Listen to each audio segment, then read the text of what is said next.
बदलते समय में किसानों को तकनीकी का प्रयोग करना होगा, महानिदेशक एपी सीवी सिंह। राजतालाब में यूनिमार्ट ग्रीन केंद्र का हुआ उद्घाटन।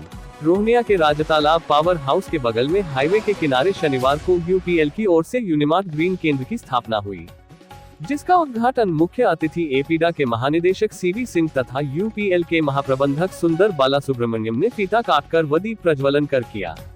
इस केंद्र के माध्यम से किसानों को टिकाऊ खेती के बारे में जानकारी प्राप्त होगी।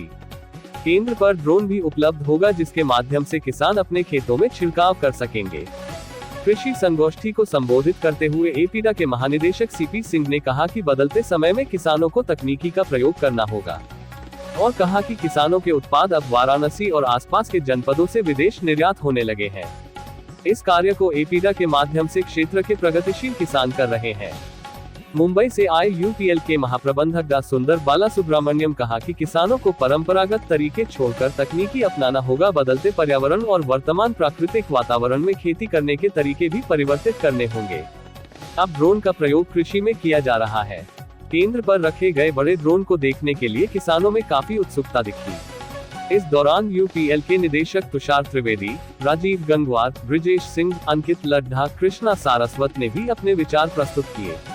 कार्यक्रम में जयशंकर पाल, राम नरेश यादव, रवि शंकर पटेल, अलगूराम, राजपति देवी, उर्मिला आदि उपस्थित रहे।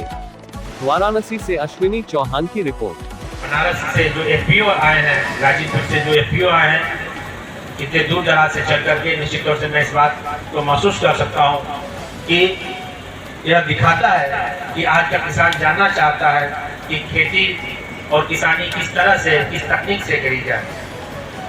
साथ ही प्रोग्राम को लेकर के आज उत्साहित हैं। मैं उनको भी इस मन से धन्यवाद देना चाहूँगा कि आज उन्होंने एक अथक प्रयास किया है।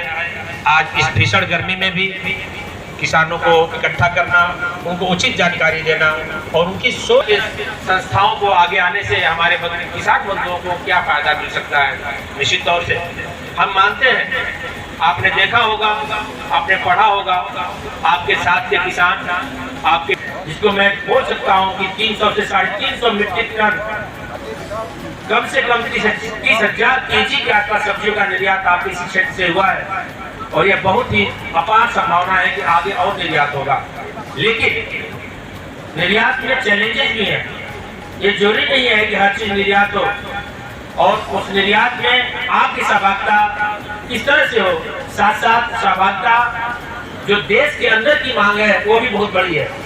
ऐसे संस्थान जो आगे आ रहे हैं, जो अंतर्राष्ट्रीय स्तर पे उनकी पहचान है, हमारे किसानों को ट्रेनिंग के माध्यम से उचित जानकारी और खास करके जो आदरणीय प्रधानमंत्री जी का सपना है नेचुरल फार्मिंग। नेचुरल फार्मिंग में हम बायो एजेंट हैं, चाहे पेस्टिसाइड, बायो पेस्टिसाइड हो, चाहे बायो फर्टिलाइजर हो, चाहे दूसरे इंग्रेडिएंट हो, जो कि हमारे उत्पादकता को बढ़ा दे, हमारे क्वालिटी को मेंटेन करके रखे। ऐसे की जानकारी मैं उम्मीद